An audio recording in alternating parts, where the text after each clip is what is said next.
Hello, Mavs. Welcome back to another episode of The Update, where we put the U in CMU-TV. This past week was filled with surprise blizzards and windy days, but we hope you're recovering from the uncertainty. And I hope everyone is keeping their head above water and not drowning in the millions of assignments floating your way. Roll it!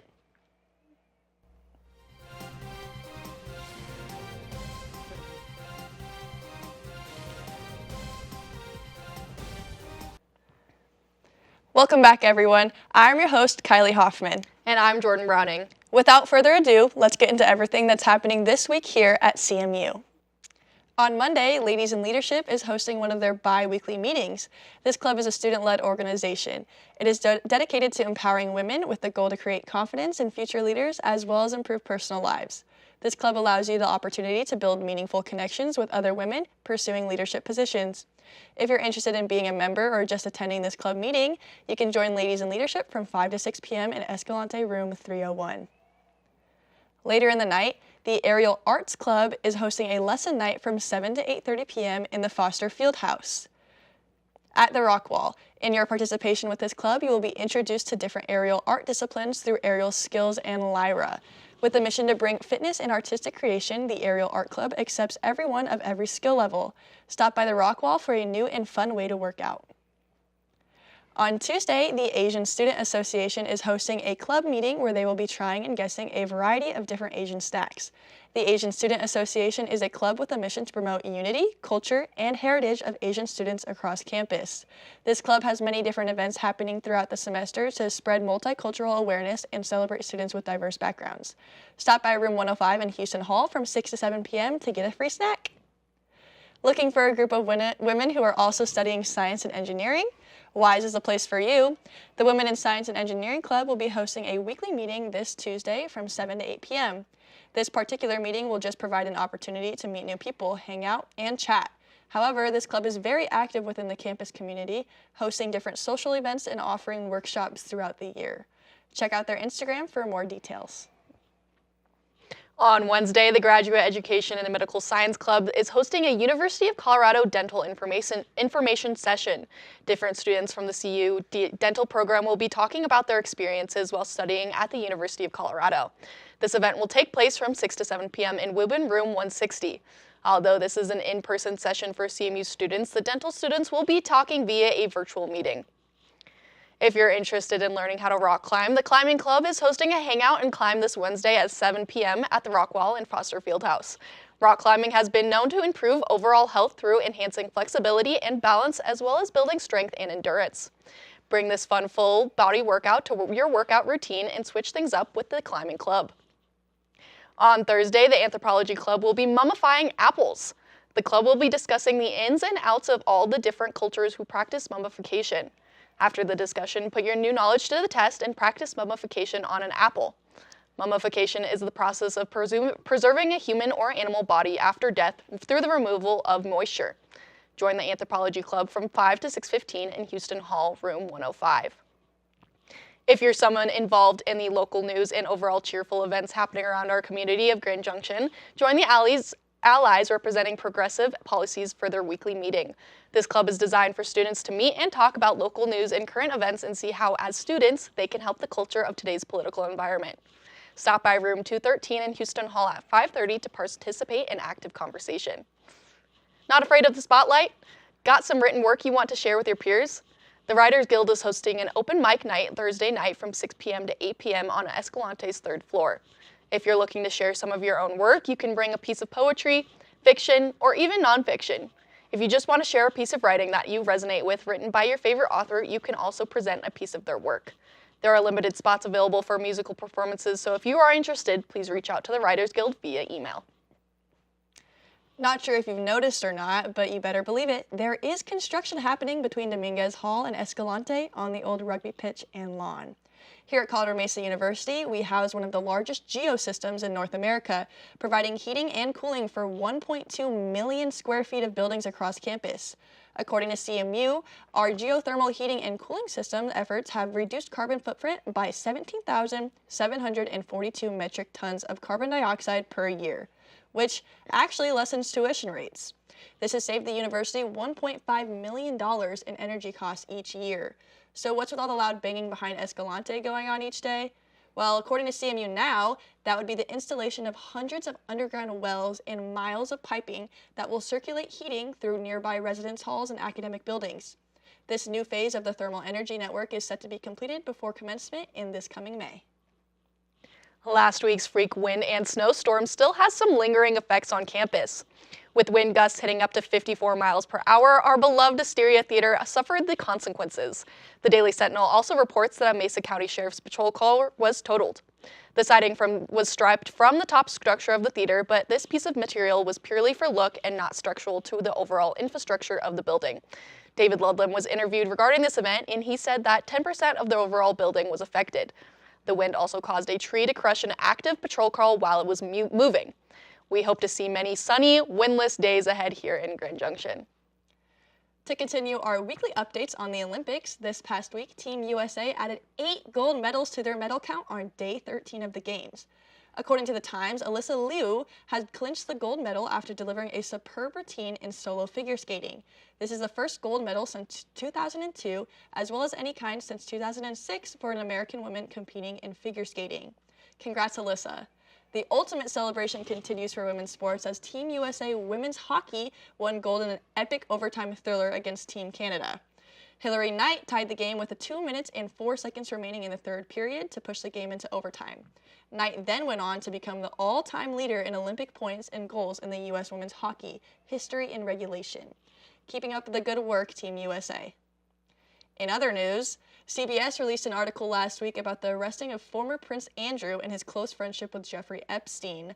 Formerly Prince Andrew, Duke of York and second son of Queen Elizabeth II, was arrested for suspected misconduct and public offense related to allegations that he shared confidential government trade information with the convicted sex offender Jeffrey Epstein while serving as the UK's trade envoy. In early February, millions of new files related to sex offender Jeffrey Epstein were shared with the public. Many of those files remain redacted with bold highlight covering suspecting names. If you're keeping up with the developing story of Epstein on social media, you might be like me and have fallen deep down many rabbit holes containing conspiracy after conspiracy.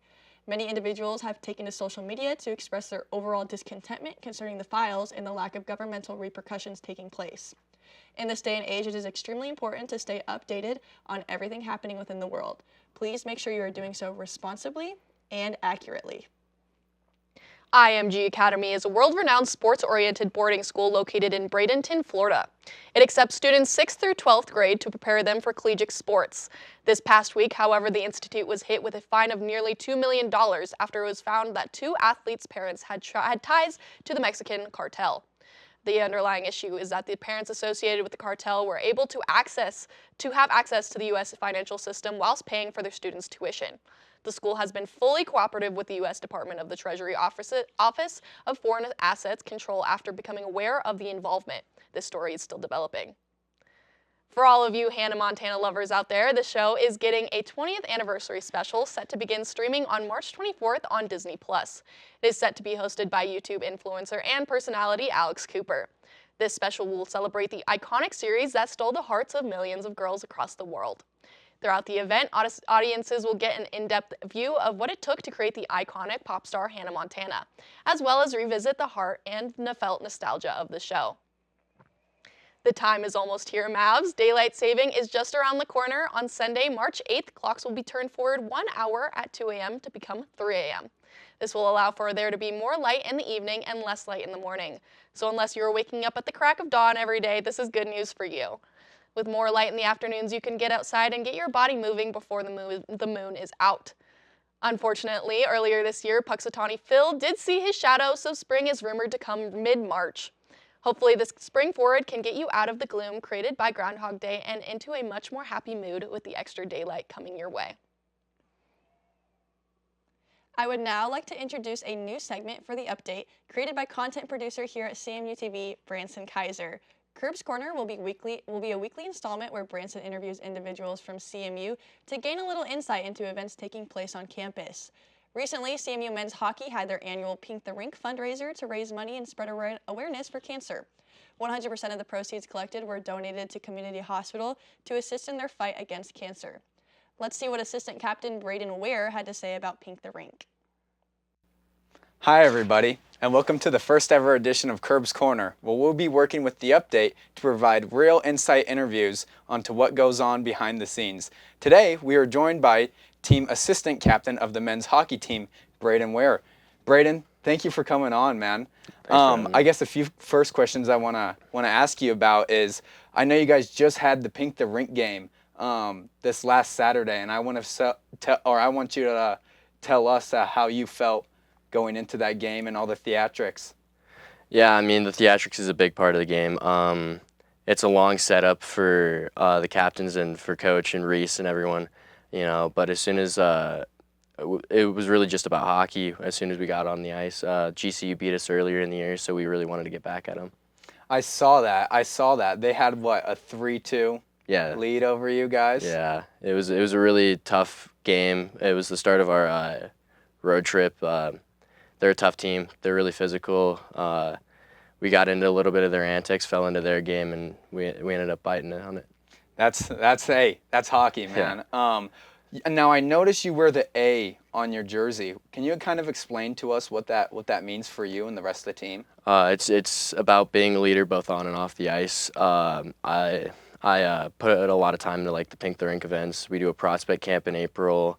A lot of the off-ice stuff is a lot of that. But the big thing is on the ice. I have to talk to the referees, kind of get Coach to calm down a little bit, be the middleman between all the players and Coach and management. So that's awesome, man. Yeah.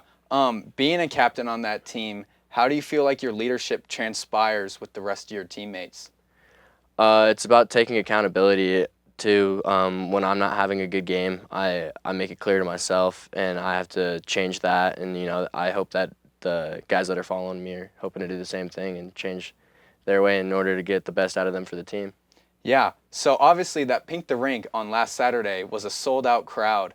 What benefits or what charity does that actually go towards? So this is our first year that we're giving all the money to Community Hospital's oncology department. We don't make a dime off of anything. T-shirt sales, ticket sales, it all goes to them.